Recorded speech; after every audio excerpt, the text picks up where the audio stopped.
أعوذ بالله من الشيطان الرجيم. بسم الله الرحمن الرحيم. الحمد لله رب العالمين، والصلاة والسلام على أشرف الخلائق أجمعين،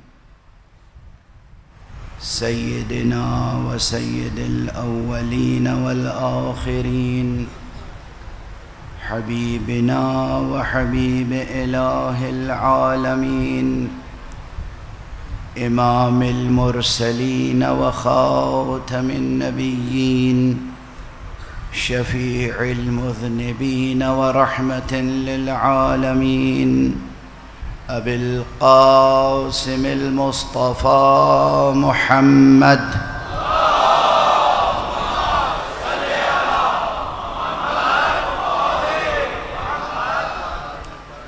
وعلى أهل بيته الطيبين الطاهرين الهداة المهديين المعصومين المظلومين، واللعنة الدائمة على أعداء الحق والدين. أما بعد، فقد قال الله تعالى عز اسمه في محكم كتابه ومتقن خطابه: بسم الله الرحمن الرحيم. والصافات صفا، فالزاجرات زجرا، فالتاليات ذكرا، إن إلهكم لواحد. صدق الله العلي العظيم.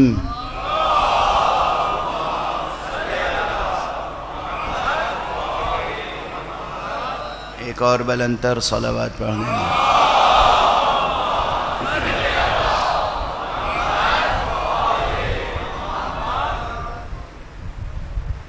برادران اسلامی، عزیزان ایمانی اور مسلمانان حسینی، جہاں تک بھی اس فقیر کی آواز پہنچ رہی ہے، اس نقطے کی طرف آپ سب کی توجہ مبذول کرانا چاہتا ہوں کہ پہلی محرم سے اب تک سورہ مبارکہ صافات کے ابتدائی آیات کی تلاوت کی سعادت حاصل کر رہا ہوں، اور اس میں جو عنوان گفتگو تھا وہ تھا امام حسین اور امت قرآن۔ اس ضمن میں بہت سے مطالب گزارش کرنے سے تعلق رکھتے تھے، لیکن آپ حضرات کی ذہانتوں پہ بھروسہ کر کے اور اس بات پر اعتماد کر کے کہ اس عشرہ اذا میں تنہا میں ہی تھوڑی ذکر کر رہا ہوں،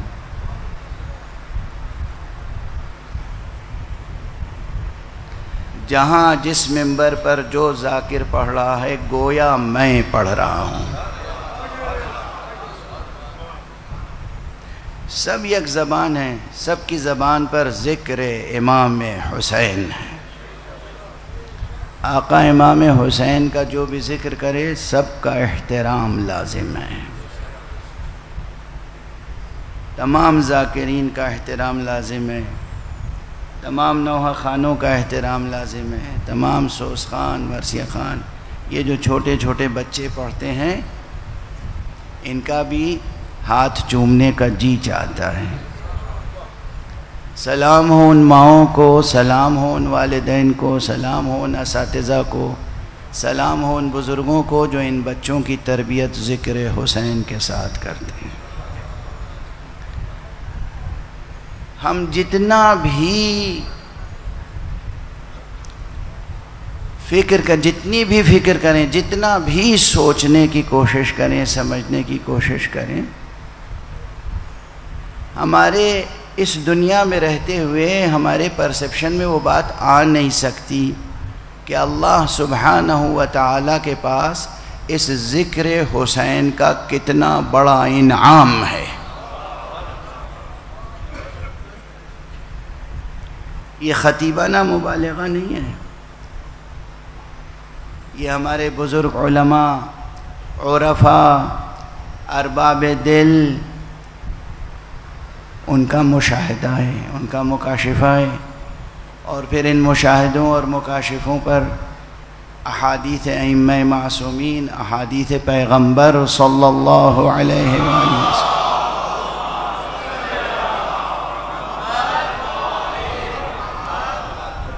کی گواہیاں ہیں، اور خود قرآن مجید کی آیتوں کی تائیدات ہیں۔ بہت سی باتیں گزارش کر سکتا تھا، مگر کچھ اہتمام قدرت یہ تھا کہ اس مرتبہ سلسلہ فکر اس جہت میں آگے بڑھتا گیا کہ ہم یہ گزارش کر سکے کہ ذہن انسانی کی تربیت ایسے کیجئے کہ وہ مادی اجرام و اجسام سے بلند ہو کر مجرد صفات کا تصور کر سکے۔ دیکھیے ان آیتوں میں دیکھیے والصافات صفا، فالزاجرات زجرا، فالتالیات ذکرا، اور پھر ایک دم سے آتا ان الہکم لواحد۔ بہت دقیق اور بہت عمیق گفتگو ہے، مگر بعض حضرات کا خیال ہوگا کہ شاید آج اس کی گنجائش نہیں ہے۔ میں یہ کہتا ہوں کہ ظرفیت اور قابلیت ہو تو ہر وقت گنجائش ہے، اور یہ فضائے مجلس اور یہ اشک عزا یہ تو خشک زمین کو اس طرح نرم بنا دیتی ہے، یہ فضا ایسا نرم، اتنا نرم بنا دیتی ہے، یہ اشک عزا ایسی زرخیزی پیدا کر دیتا ہے کہ اگر کہیں صلاحیت نہیں بھی ہے تو پیدا ہو جاتی ہے، اگر کہیں قابلیت نہیں بھی ہے تو پیدا ہو جاتی ہے۔ وہ مصرع بالکل درست ہے کہ ذرا نم ہو تو یہ مٹی بہت زرخیز ہے ساقی۔ آپ اپنے کو کسی سے کمتر نہ سمجھیں، حقیر نہ سمجھیں، آپ اپنے اسی مادی وجود کے ساتھ اگر آپ کلمہ توحید اشہد ان لا الہ الا اللہ، اس کلمہ توحید کی قدر و قیمت سمجھ لیں۔ سب سے پہلی دعوت جو سرکار رسالت مآب صلی اللہ علیہ وآلہ وسلم نے دی تھی، وہ کیا تھی؟ قولوا لا الہ الا اللہ تفلحوا، لا الہ الا اللہ کہو اور فلاح پا جاؤ۔ جہاں تک آواز جاری، جتنے مسلمان سماعت فرما رہے ہیں، جتنے غیر مسلم سماعت فرما رہے ہیں، اس لیے کہ یہ جو غیر مسلم ہیں بعد میں غیر مسلم ہوئے ہیں، پیدا تو مسلم ہوئے تھے۔ یہ بھی گواہی سرکار رسالت مآب صلی اللہ علیہ وآلہ وسلم۔ آپ نے فرمایا ہے کل مولود یولد علی الفطرہ، ہر پیدا ہونے والا بچہ فطرت پر پیدا ہوتا ہے۔ فطرت فطرت سلیمہ ہے، فطرت فطرت مستقیمہ ہے، فطرت فطرت الہیہ ہے، فطرت اللہ التی فطر الناس علیہا، اللہ نے جس فطرت پر لوگوں کو ڈھالا ہے وہ فطرت فطرت اسلام ہے، فطرت توحید ہے، فطرت عدل ہے، فطرت صداقت ہے، فطرت احسان ہے، فطرت اکرام ہے۔ یہ فطرت بہت پاکیزہ اور بلند فطرت ہے۔ ہر پیدا ہونے والا بچہ فطرت اسلام پر پیدا ہوتا ہے، یعنی متن فطرت پر، لوح فطرت پر، گوہر فطرت پر ایک ہی عبارت لکھی ہوئی ہے، لا الہ الا اللہ۔ اس لا الہ الا اللہ کی قیمت پہچانیے گا، اس کی قدر جانیے گا، اور اس لا الہ الا اللہ کو پوری طرح آپ سمجھ نہیں سکیں گے جب تک کہ یہ نقطہ روشن نہ ہو، اور اس نقطے کی روشنی میں ذہن و قلب و ضمیر کی تربیت نہ ہو کہ ہم مادی اجسام سے جدا مجرد صفات کا تصور کر سکیں۔ مجرد صفات، ایبسٹریکٹ ایٹریبیوٹس، ایبسٹریکٹ کیریکٹرسٹکس۔ اسی لیے جو نہیں کر سکتے آخر تک، ان کو ضرورت پڑتی ہے بت پرستی کی۔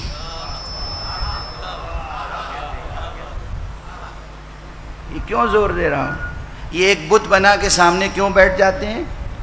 چونکہ سامنے کوئی میٹیریل آبجیکٹ نہ ہو تو گویا ان کی فکر مرتکز نہیں ہو سکتی، ایک نقطے پر سمٹ نہیں سکتا ذہن، دل میں وہ ارتکاز، وہ توجہ پیدا نہیں ہو پاتی۔ لیکن اگر ذہن اور قلب کی ایسی تربیت ہو کہ مادی اجسام کے بغیر بھی تصور کر سکیں صفات کا، تو سامنے کوئی بت نہ ہوگا، پھر بھی لا الہ الا اللہ کی حقیقت منجلی ہوگی۔ واضح ہے؟ یہ اس عشرے کی آخری مجلس ہے، کل تو شام غریبہ ہے، آج یہ تحفہ لے کے جائیں اور سمجھ کے اٹھیں کہ حضور اکرم صلی اللہ علیہ وآلہ وسلم نے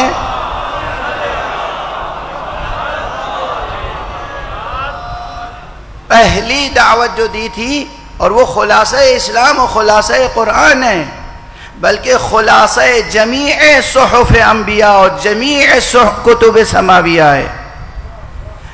آدم علیہ السلام سے لے کر، اور صرف یہ آدم ہمارے آدم نہیں، ہمارے اور آپ کے پانچویں امام محمد باقر علیہ السلام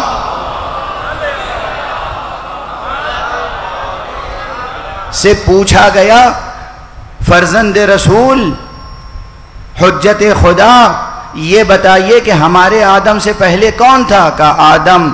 کہا ان سے پہلے کون تھا؟ کہا آدم۔ کہا ان سے پہلے کون تھا؟ کہا آدم۔ کہا تمہیں معلوم نہیں ہمارے آدم سے پہلے 18,000 آدم گزرے ہیں۔ اب یہ 18,000 جو لفظ ہے نا، یہ بھی برسبیل حصر نہیں، برسبیل اظہار کثرت ہے، یعنی تسلسل قائم ہے اللہ کی مخلوقات کا۔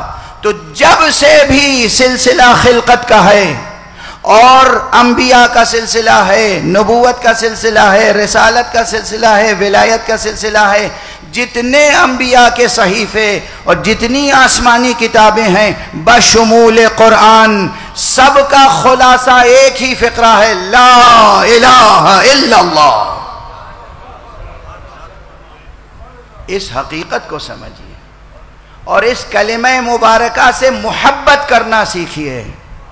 کلمے سے محبت کیسے ہوگی؟ جب آپ صرف مادی جسموں سے محبت کرنا سیکھیں گے، صرف مادی اجسام نہیں، بلکہ مجرد صفات کا تصور کریں اور ذہن کو ایسا بنائیں مجرد صفات سمجھ سکیں، تبھی حقیقتاً امت قرآن میں شامل ہو سکیں گے۔ اب یہ مسلسل میں کہہ رہا ہوں کسی مقصد سے، اور ہزاروں صفحات کے مطالعے کے بعد نہ جانے کتنی آیتوں اور روایتوں کا خلاصہ ہے جو عرض کر رہا ہوں، تاکہ آپ کے ذہنوں میں، آپ کی مادری زبان میں، آپ کے لب و لہجے میں، آپ کے اسلوب میں محفوظ ہو جائیں۔ یہ بہت بڑی ریاضت ہے قلب کی اور ذہن کی، لیکن یہ ضروری ہے۔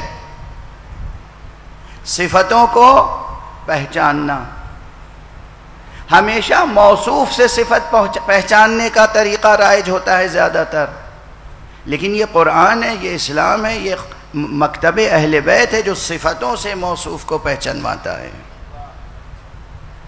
اللہ کو براہ راست کوئی نہیں پہچان سکا. یہ حدیث کس لیے ہے؟ پیغمبر اکرم صلی اللہ علیہ وآلہ وسلم نے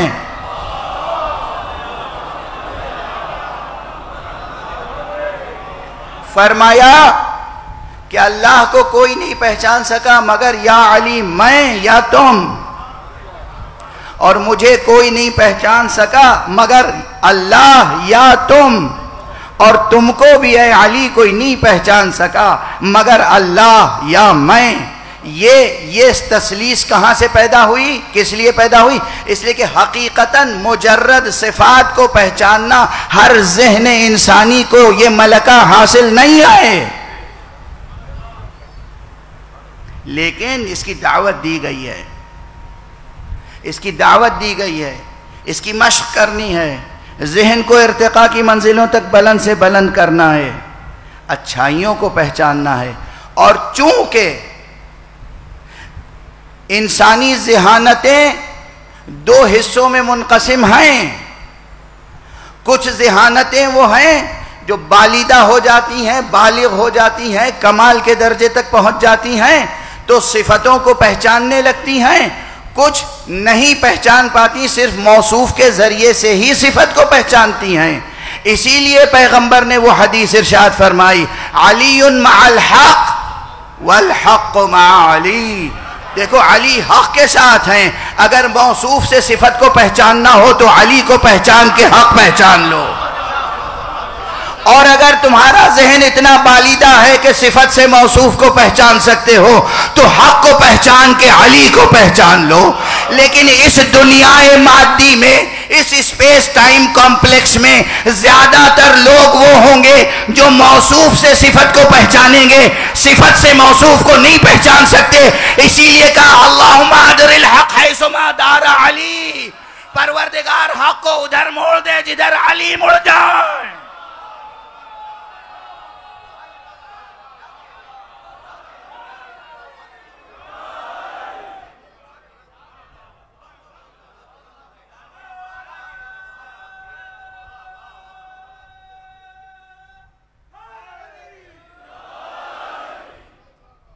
جزاکم اللہ. سمجھ میں آئی بات؟ آپ کا جو مکتب اس قدر زور دیتا ہے اللہ کو پہچانو، نبی کو پہچانو، امام کو پہچانو، اور پھر ہم تمام انسانوں سے کہتے ہیں تم نبی کو نہیں پہچان سکو گے جب تک امام کو نہ پہچانو، تم خدا کو نہیں پہچان سکو گے جب تک نبی کو نہ پہچانو. یہ جو سلسلہ ہے یہ دونوں سلسلے بہت حقیقت کے حامل ہیں، علمی حقیقت ہے، حکیمانہ حقیقت ہے، فلسفیانہ حقیقت ہے، وجودی حقیقت ہے. علمی حقیقت ہے. موصوف سے صفت کو پہچاننا ایک طریقہ ہے، صفت سے موصوف کو پہچاننا دوسرا طریقہ ہے. اور یہ جنہیں ہم اولیاء اللہ کہتے ہیں ولایت کبریٰ کی منزل پر فائز. آج زیادہ دیر تک گزارش نہیں کر سکوں گا، بہت سی جگہوں پر ماتم مجلس کا سلسلہ ہے، پوری رات آپ عبادت عزا میں مشغول رہیں گے. بس چند جملے عرض کروں گا. یہ جو ہم بار بار زور دیتے ہیں، اور یہ کس لیے زور دیتے ہیں؟ اس لیے کہ رسول اللہ صلی اللہ علیہ وآلہ وسلم نے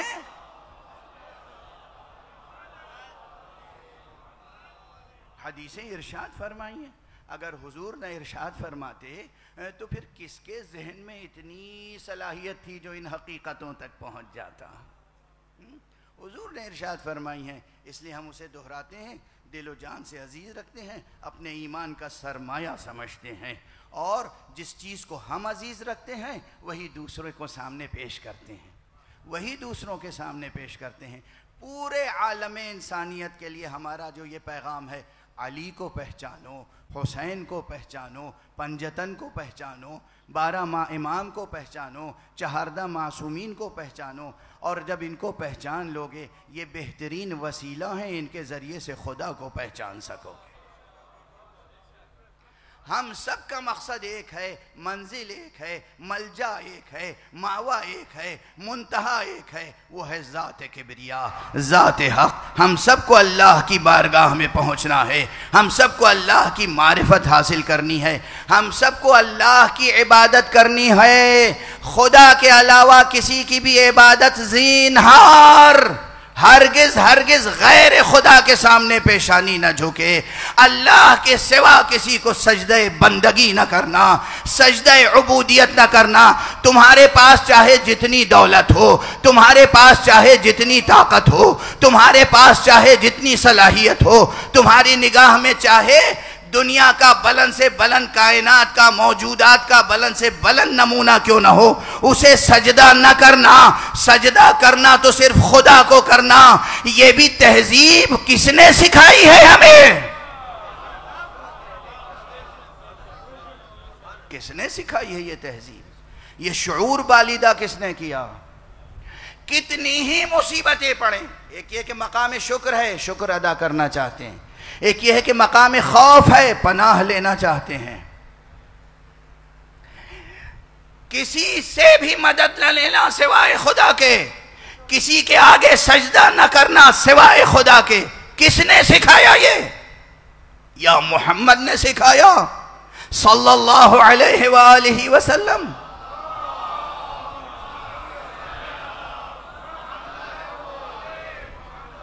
یا امیر المؤمنین علی ابن ابی طالب نے سکھایا؟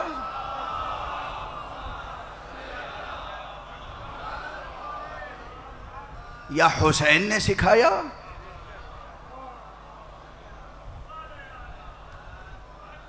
کربلا میں دونوں چیزیں برابر سے ابھر کے آتی ہیں، خدا کے علاوہ کسی کے اقتدار کو نہ ماننا، خدا کے علاوہ کسی سے مدد نہ مانگنا۔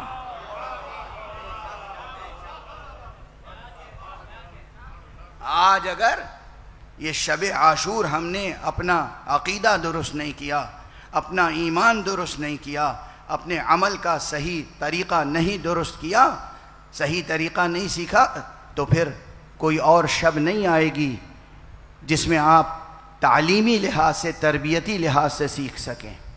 نظریاتی اعتبار سے بہت سی ہر رات بیٹھ کر آپ نظریاتی بحثیں کرتے رہیں، مگر عملی جہت سے آج کی رات بہت غور طلب ہے۔ کون سی رات ہے؟ عاشور کی رات ہے۔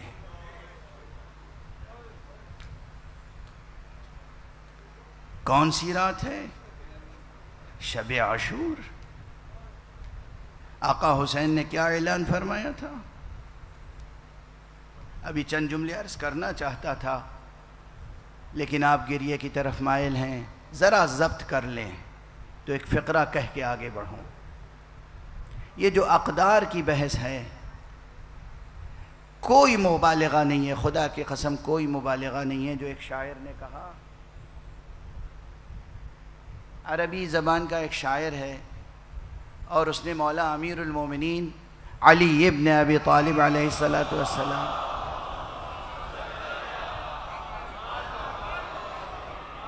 کی شان میں ایک قصیدہ کہا ہے۔ اس قصیدے کا صرف ایک مطلع، صرف 2 مصرے پڑھ رہا ہوں۔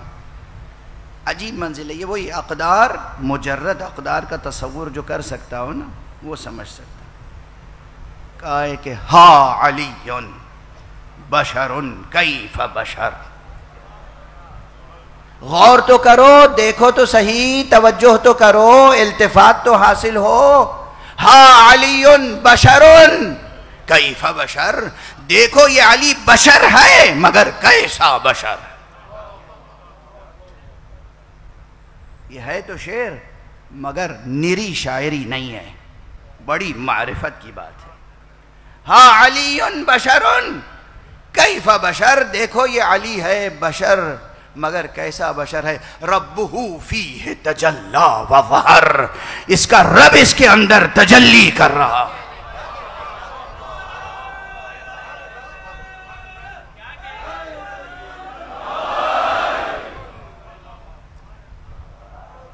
یہ پورا قصیدہ بہت عظیم و شان قصیدہ ہے۔ یہ شاعری نہیں ہے، یہ شرک نہیں ہے، یہ غلو نہیں ہے، یہ واسطہ فیض ہیں۔ ان کے ذریعے سے ہم خدا کو پہچانتے ہیں اور انہی کے ذریعے سے خدا کی نعمتیں ہمیں ملتی ہیں۔ یہ خدا نہیں ہے، ہم انہیں سجدہ بندگی نہیں کرتے، مگر ہم ان سے سیکھتے ہیں کہ سجدہ بندگی کیسے کیا جاتا ہے۔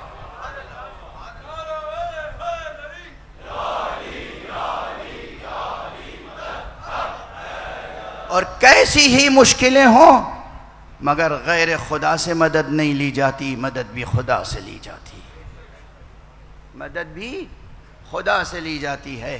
بس گفتگو کو مختصر کر رہا ہوں، وقت کافی گزر چکا ہے، ارادہ تھا کچھ تفصیل سے عرض کروں گا، لیکن اس وقت آپ ملتفت ہیں کربلا کی طرف، ہم اتن گوش ہیں ذکر کربلا سننے کے لیے۔ 9 محرم کی تاریخ بھی قیامت کی تاریخ تھی، ہمارے اور آپ کے امام جعفر صادق علیہ السلام آقا نے فرمایا ہے کہ تاسوعا، یہ 9 محرم کی تاریخ وہ تھی حوصر فیہ الحسین، جس دن امام حسین کو چاروں طرف سے گھیر لیا گیا تھا۔ 9 محرم کی وہ تاریخ تھی کہ جس تاریخ میں شامی لشکر نے، امام کے جملے ہیں، شامی لشکر نے آ کر پہنچ کر امام حسین کو گھیر لیا تھا۔ حوصر فیہ الحسین، امام حسین کے گرد حصار تنگ کر دیا گیا، اور عمر ابن سعد نحس نے چاہا کہ اسی روز جنگ ہو جائے، تو امام نے پیغام بھیجا، اور پیغام بھی کس کے ذریعے سے بھیجا؟ آپ سنتے رہتے ہیں، بس آپ کی یاد کو تازہ کرنا ہے، بس ایک اشارہ ہے۔ کربلا میں خود امام حسین تو گویا رسول اللہ کی جگہ تھے، قلب عالم اسلام، قلب امت، قلب قرآن، قلب دین، قلب ایمان، آقا حسین کی ذات تھی، لیکن امیر المومنین کی جگہ ابو الفضل العباس تھے۔ ابو الفضل العباس کی شجاعت، آقا ابو الفضل العباس کی بہادری، آپ کا جوش، آپ کا جذبہ، 2 محرم سے جنگ کرنے کے لیے تڑپ رہے تھے حضرت عباس۔ 2 محرم کو جب خیمے لگانے کی باری تھی اور دشمن آڑے آئے تو جناب زہیر ابن قین کو جلال آیا، حضرت امام حسین نے فکر کی کہ اگر عباس کو بھی جلال آ گیا تو قیامت ہو جائے گی، اس لیے حضرت امام حسین نے 2 محرم ہی کو حضرت عباس کو راضی کرنے کے لیے جناب زینب کا سہارا لیا تھا۔ بہن زینب، بھیا عباس سے بلا کے کہہ دو ہم اپنی طرف سے جنگ نہیں شروع کرنا چاہتے، ہم اپنی طرف سے آغاز نہیں کرنا چاہتے۔ جناب عباس کی شجاعت پر گویا پہرے بٹھا دیے، ہر روز موقع تھا، دشمنوں کی طرف سے کوئی نہ کوئی ایسی بات ہوتی تھی کہ آقا عباس جنگ کر سکتے تھے، یعنی جنگ کرنے کا جواز موجود تھا، مگر پھر بھی سرکار سید الشہداء اپنی طرف سے جنگ کا آغاز نہیں کرنا چاہتے تھے، بار بار عباس کو بٹھا دیتے تھے۔ روز عاشورہ بھی جناب عباس کو جنگ کرنے کی پوری اجازت کہاں دی تھی؟ سب باتیں آپ کے سامنے ہیں، اس لیے اس جملے کو آپ سمجھ سکتے ہیں کہ جب 9 محرم کو لشکر خیمے سے قریب آ گیا، سب کی تلواریں نیاموں سے باہر تھیں، نیزے بلند تھے ہاتھوں میں، لگ رہا تھا بس یہ حملہ کرنا چاہتے ہیں، تو جناب ابو الفضل تشریف لائے آقا ابو عبداللہ کے پاس اور جملہ کہا، مولا دشمن نے حملہ کر دیا ہے، دشمن خیمے کے قریب آ گئے ہیں، وہ ہم سے لڑنا چاہتے ہیں۔ اور اس وقت آقا امام حسین نے فرمایا، عباس تم جانتے ہو مجھے نماز سے کتنا عشق ہے، انی احب الصلاة وقراءة القرآن، میں نماز سے محبت کرتا ہوں، میں قرآن کی تلاوت سے، تلاوت القرآن، قرآن کی تلاوت سے مجھے عشق ہے۔ جاؤ یہ ہماری زندگی کی آخری رات ہے، عباس جا کے ان سے شب بھر کی مہلت لے لو۔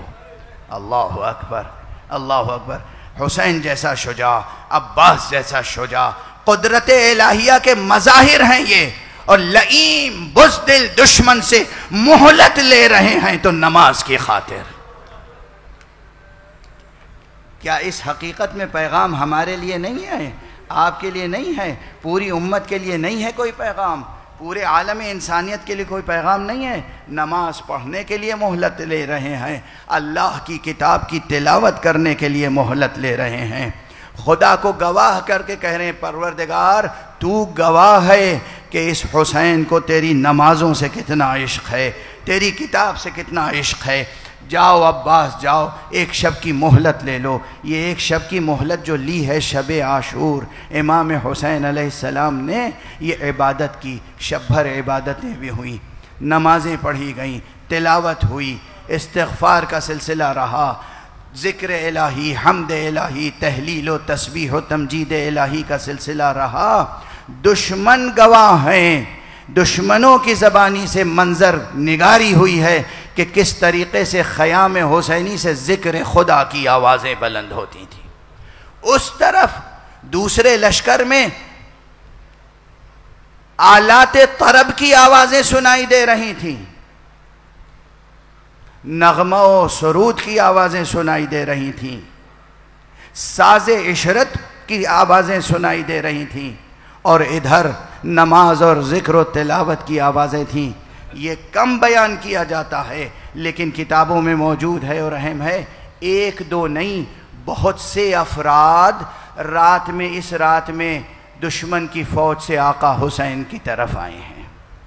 آپ صرف ایک حر کا تذکرہ سنتے ہیں، تاریخ پڑھیے گا، آپ صرف ایک حر کا تذکرہ سنتے ہیں، نہیں، بہت سے افراد ادھر سے ادھر آئے، اس لیے کہ ان کو بتایا کچھ اور گیا تھا، ان سے کہا گیا تھا خارجی نے خروج کیا ہے، لیکن جب انہوں نے غور کیا یہ کون ہیں؟ یہ تو نمازیں پڑھ رہے ہیں، یہ تو تلاوت کلام پاک کر رہے ہیں، یہاں تو اللہ کا ذکر ہو رہا ہے۔ نادم ہوئے، شرمندہ ہوئے، قریب آ کے خیام حسینی سے کان لگا کے سنتے تھے یہ کیا کر رہے ہیں، اور جب ذکر خدا سنتے تھے منقلب ہو جاتے تھے۔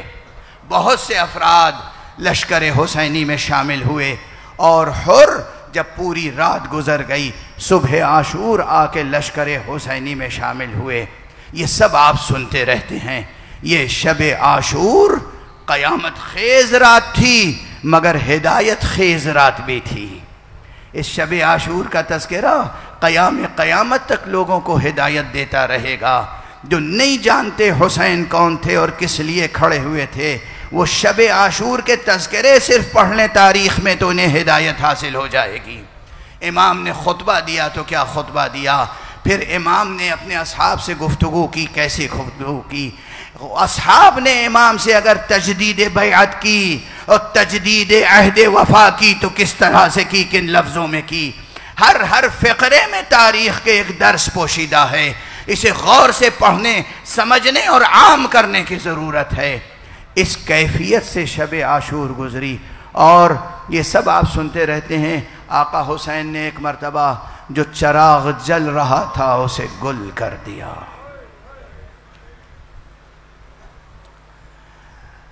ہم نے تمہاری گردنوں پر سے اپنی بیعت اتار لی ہے، تم آزاد ہو، میں کسی کو دیکھ نہیں رہا ہوں، چراغ خاموش ہے، رات تاریک ہے، جاؤ، تمہیں جان بچا کے جانا ہو تو چلے جاؤ، میری طرف سے آزاد ہو۔ دیکھو میں کوئی ملامت نہیں کروں گا، یہ صرف میرے خون کے دشمن ہیں،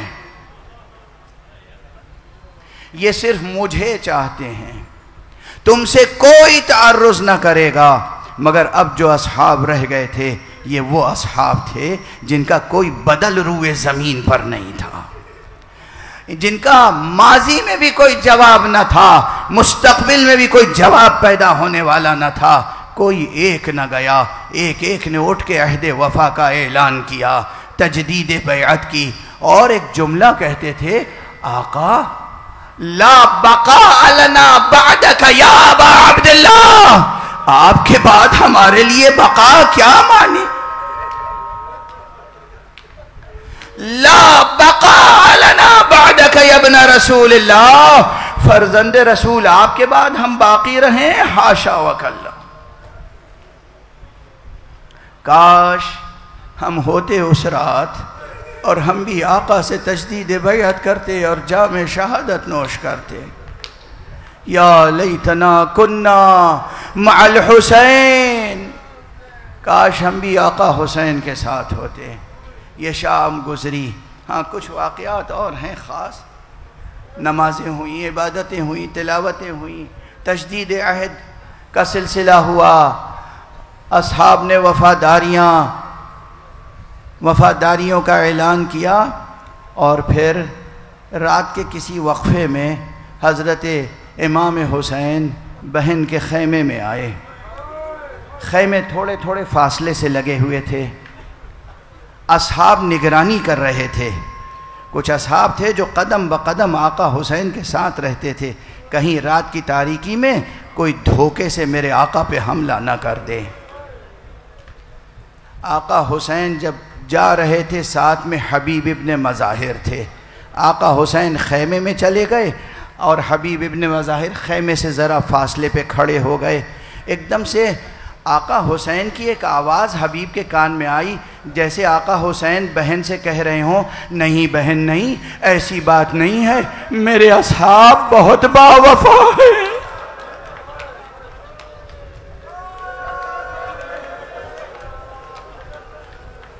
حبیب کو خیال ہوا جیسے زینب کو یقین نہیں ہے اور آقا حسین یقین دلا رہے ہیں۔ حضرت حبیب آئے اصحاب کے پاس، قیامت ہو گئی۔ کہا کیا ہوا؟ کہا ایسا لگتا ہے میرے مولا علی کی بیٹی زینب کو ہماری وفا پر یقین نہیں۔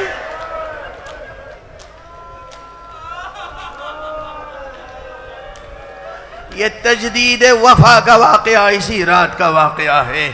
عزاداروں، میرے بزرگوں، جوانوں، میری ماؤں اور بہنوں، اس شب حسین سے تجدید بیعت کر لینا۔ اس شب میں آقا حسین سے تجدید بیعت کرنا، خدا کا کلمہ پڑھنا، رسول کا کلمہ پڑھنا اور علم تھام تھام کے حسین سے تجدید بیعت کر لینا۔ اصحاب آ گئے۔ اب جو آقا حسین خیمے سے باہر نکلے، دیکھا تنہا حبیب نہیں ہیں، کئی صحابی ہیں، اور حبیب سب سے آگے سب کی ترجمانی کر رہے ہیں۔ آقا شہزادی سے کہہ دیجئے اگر یقین نہیں ہے تو ہم ابھی اپنے گلے کاٹ کے سامنے رکھ۔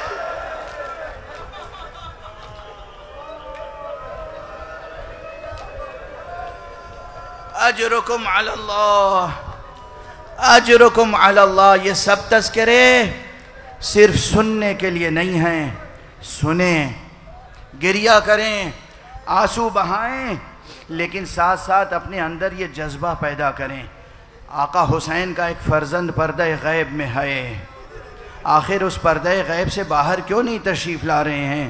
اللہ کیوں نہیں اذن عطا فرما رہا ہے؟ آپ سوچئے کہ جیسے ادھر حبیب اور اصحاب ہیں، ادھر زینب اور حسین ہیں، بیچ میں ایک پردہ ہے نا، وہ پردہ خیمے کا ہے، یہاں غیبت کا پردہ ہے، ادھر ہمارا امام ہے، ادھر ہم کھڑے ہیں۔ اتنا یقین دلا دو اپنی وفا پر۔ عزیزو، جوانو، اتنا یقین دلا دو۔ یقین کیسے دلاؤ گے؟ مقام مصائب ہے، مگر اس آواز کی طرف لبیک کہو جو تمہیں آقا حسین کی طرف بلانے والی آواز ہے۔ اس امام پر، اس مرجع تقلید پر، اس مجتہد پر، اس فقیہ پر، اس رہبر پر آواز پہ آواز دو، لبیک کہو۔ آپ اگر حسین کی طرف بلا رہے ہیں تو ہم دل و جان سے حاضر ہیں، آپ اگر مہدی کی طرف بلا رہے ہیں تو ہم دل و جان سے حاضر ہیں۔ اسی کا نام ہے، اسی کا نام ہے تجدید عہد وفا۔ بات سمجھ میں آ رہی ہے؟ ہم تو اس کے وفادار ہیں جو حسین کی طرف بلائے، ہم اس کے وفادار ہیں جو اہل بیت کی طرف بلائے۔ ذہنوں کو صاف کر لیں، دلوں کو پاک کر لیں، اوہام کا شکار نہ ہو، سازشوں کا شکار نہ ہو، ایک رہبری کے تحت عزائے حسین میں منہمک رہیں اور عہد وفا قائم کریں امام غائب سے، امام مہدی سے، جن امام کا تذکرہ آقا حسین نے روز عاشور کیا ہے، جس امام کا تذکرہ امام سید سجاد نے قید خانے میں کیا اور دربار یزید میں کیا ہے۔ بس گفتگو تمام کر رہا ہوں۔ مسلسل آپ مصائب پڑھ رہے ہیں، آپ ماتم کے لیے بے چین ہیں، آپ شبیہوں کو دیکھنے کے لیے بے چین ہیں۔ شبیہیں اسی لیے ہوتی ہیں تاکہ غم زندہ رہے اور ان ایک ایک شبیہ کو تھام کر آپ تجدید عہد وفا کر سکیں۔ ہم شبیہوں کی عبادت نہیں کرتے، جو ہمیں بدنام کرتے ہیں وہ خود بد ہیں۔ ہم شبیہوں کی عبادت نہیں کرتے، ہم شبیہوں کو سجدہ نہیں کرتے، مگر یہ شبیہیں اس لیے سجاتے ہیں تاکہ یہ شبیہیں ہمارے جذبات کا رشتہ امام سے جوڑ دیں، معصوم سے جوڑ دیں، کربلا والوں سے جوڑ دیں۔ ہم ان شبیہوں کو تھام کر، علم کو بوسہ دے کر، گہوارے کو بوسہ دے کر، تابوت کو بوسہ دے کر ہم اپنی جذبات کو مہمیز کرتے ہیں، آقا امام زمانہ کے ساتھ تجدید عہد و وفا کرتے ہیں۔ یاد رکھیے گا، اس سے زیادہ اور کوئی حقیقت نہیں ہے۔ حقیقت ہے تو امام معصوم کی، جو خدا سے ہمیں جوڑتا ہے۔ بس پیغام سمجھنے والوں کے لیے یہ الفاظ کافی ہیں۔ شب عاشور گزری، صبح عاشور نمودار ہوئی، صبح عاشور نمودار ہوئی تو اذان اکبر سے آغاز ہوا۔ صبح عاشور اذان اکبر سے آغاز ہوا۔ امام حسین کے لشکر میں ایک مستقل مؤذن تھے جن کا نام تھا حجاج ابن مسروق، لیکن اس دن امام نے ان کو روک دیا، کہا آج تم اذان نہ دو، اور بیٹے کو آواز دی، بیٹا علی اکبر۔ حضرت علامہ آیت اللہ العظمی شیخ کاشف الغطا نے اپنے مقتل میں اسے لکھا ہے، اس لیے میں پڑھ رہا ہوں۔ لوگ سمجھتے ہیں کہ یہ صرف شاعروں کے ذہن کی تخلیق ہے، یہ صرف ذاکروں کے ذہن کی تخلیق ہے۔ نہیں، ایک مجتہد فقیہ ذمہ دار رجالی محقق نے لکھا کہ روز عاشورہ امام حسین نے اپنے بیٹے علی اکبر کو آواز دی، علی اکبر آج تم اذان دے دو، اس لیے تاکہ آواز محمد گونج جائے فضا میں، ایک مرتبہ ایمان کو تازہ کرنے کے لیے لوگ سن لیں محمد رسول اللہ کی آواز۔ حضرت علی اکبر نے اذان دی، آقا نے نماز پڑھائی۔ ابھی نماز تمام نہیں ہوئی تھی کہ دشمن کی طرف سے تیروں کا سلسلہ شروع ہو گیا، تیروں کی بارش ہوئی، جنگ کا آغاز ہو گیا۔ اب جنگ نہیں پڑھنی ہے مجھے اور دوسرے تمام اصحاب کی شہادت نہیں پڑھنی ہے، میں تو بس ایک آخری بات عرض کرنا چاہ رہا ہوں۔ ایک ایک صحابی کو، ایک ایک انصار کو امام حسین نے بارگاہ الہی میں پیش کیا، پھر بنی ہاشم میں سے ایک ایک فرزند کو پیش کیا۔ ابو طالب کا لہو کربلا میں بہہ رہا ہے، علی ابن ابی طالب کا لہو بہہ رہا ہے، حسن مجتبیٰ کا لہو بہہ رہا ہے، فاطمہ زہرا کا، پیغمبر کا لہو کربلا میں بہہ رہا ہے۔ کربلا کی سرزمین لہو لہان ہے۔ جب چھماہے کو بھی اللہ کی بارگاہ میں پیش کر چکے تو اب کوئی نہیں تھا، آقا حسین نے کمر باندھی اور میدان قتال کی طرف چلے۔ زینب دیکھ رہی ہیں، بھیا خدا حافظ، ام کلثوم کی زبان پر ہے بھیا خدا حافظ۔ بس خیمے میں جب رخصت کے لیے آئے تھے، رخصت آخر کے وقت، تو ایک بات یہ ضرور ذکر کی جاتی ہے اور ذکر کی جانی چاہیے۔ تمام بیویوں سے ملنے کے بعد اس خیمے میں تشریف لائے جہاں حضرت علی ابن الحسین زین العابدین تھے، غشی کا عالم تھا۔ جناب امام حسین آ کے تشریف فرما ہوئے، جناب زینب نے شانہ ہلایا، بیٹا سید سجاد آنکھیں کھولو، بابا تم سے ملنے آئے ہیں۔ آقا سید سجاد نے آنکھیں کھولی، ایک مرتبہ ادھر دیکھا، اس طرف دیکھا، کہا پھوپھی اماں بابا کہاں ہیں؟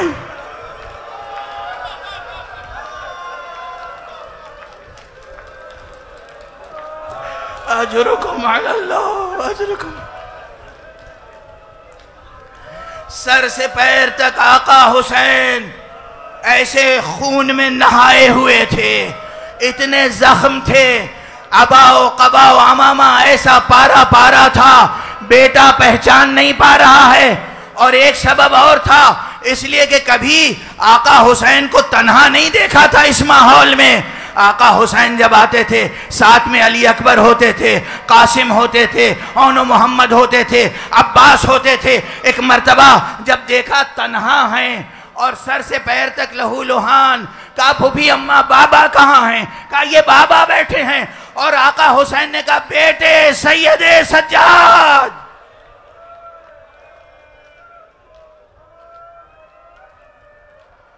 بیٹا میں تم سے رخصت آخر کے لیے آیا ہوں.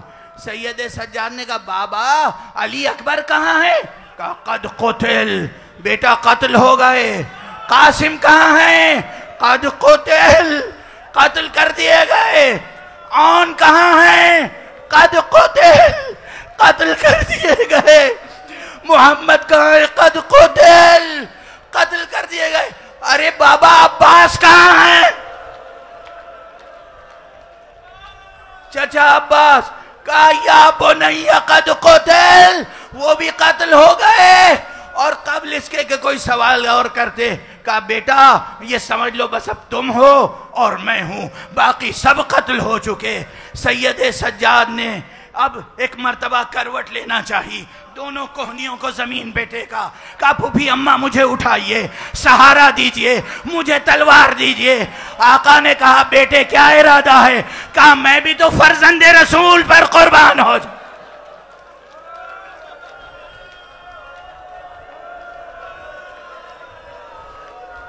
مسلمانوں سنو، اہمیت فرزند رسول کی ہے. فرزند رسول یہ نہیں کہہ رہے میں بابا پہ قربان ہو جاؤں. ارے پھوپھی اماں فرزند رسول پر میں بھی تو قربان ہو جاؤں. امام حسین نے ایک مرتبہ پیشانی پہ ہاتھ رکھا. بیٹے یہ سلسلہ امامت باقی رہنا ہے. بیٹا میں تمہیں اسرار امامت ودیعت کرنے آیا ہوں، القاء نسبت کے لیے آیا ہوں. یہ امامت کبریٰ، یہ امانت عظمیٰ جو اللہ کی امانت ہے تمہارے سپرد کرنے آیا ہوں. بیٹا اب بس مجھے اجازت دو اور صبر کرو. امتحان کا ایک باب امتحان میں نے لکھا ہے، دوسرا باب امتحان تمہیں لکھنا ہے. سید سجاد سے رخصت ہوئے، خیمے سے نکلے، میدان کی طرف گئے. جناب ام کلثوم فرماتی ہیں کہ جب بھیا خیمے سے باہر نکلے ہیں تو میں نے دیکھا صرف بھیا تھے. ساری بیبیاں در خیمہ پہ جمع تھیں. اور امام حسین نے نکلنے کے بعد ایک مرتبہ داہنی طرف دیکھا، ایک مرتبہ بائیں طرف دیکھا. داہنی طرف ایک خیمہ تھا جس میں تمام بنی ہاشم کے لاشیں تھے.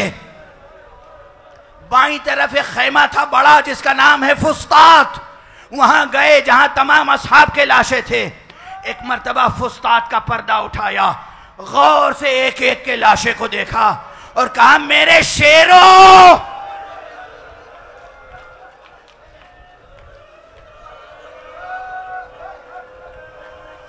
تم نے خوب جنگ کی، جہاد کیا، اب دیکھو حسین جا رہا.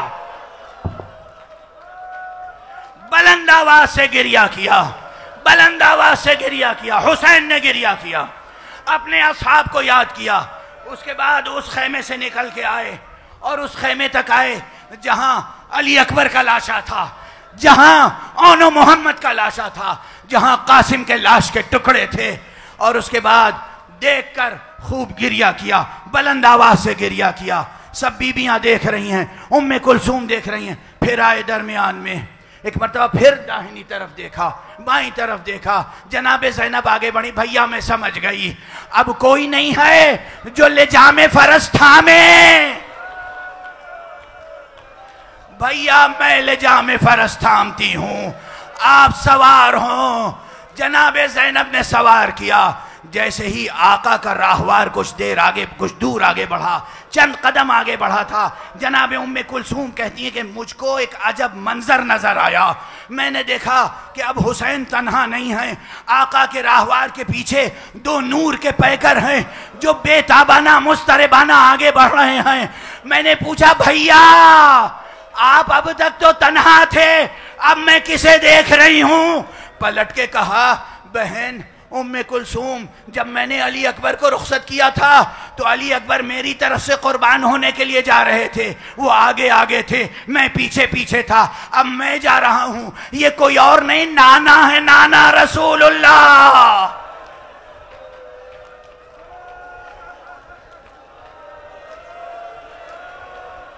یہ نانا ہے رسول اللہ، یہ بابا ہیں علی مرتضیٰ، یہ اپنی طرف سے مجھے اللہ کی راہ میں بھیج رہے ہیں۔ بس آخری جملہ، وہ زینب قتل میں ذبح کا منظر، قتل کا منظر، شہادت کا منظر اب آج اس وقت نہیں پڑھ سکوں گا، میرے بعد اللہ سلامت رکھے۔ ان نوحہ خانوں کو یہ پڑھیں گے، نوحے پڑھیں گے، ماتم کیجئے گا۔ آخری جملہ عرض کر رہا ہوں، وہ زینب جس نے عباس اور اکبر کی طرف سے حسین کو سوار کیا تھا، عصر عاشور وہ گھڑی بھی آئی جب زینب کو جناب زہرا کی طرف سے، جناب علی مرتضیٰ کی طرف سے، جناب رسول خدا کی طرف سے کہنا پڑا، اللہم تقبل منا ھذا القربان۔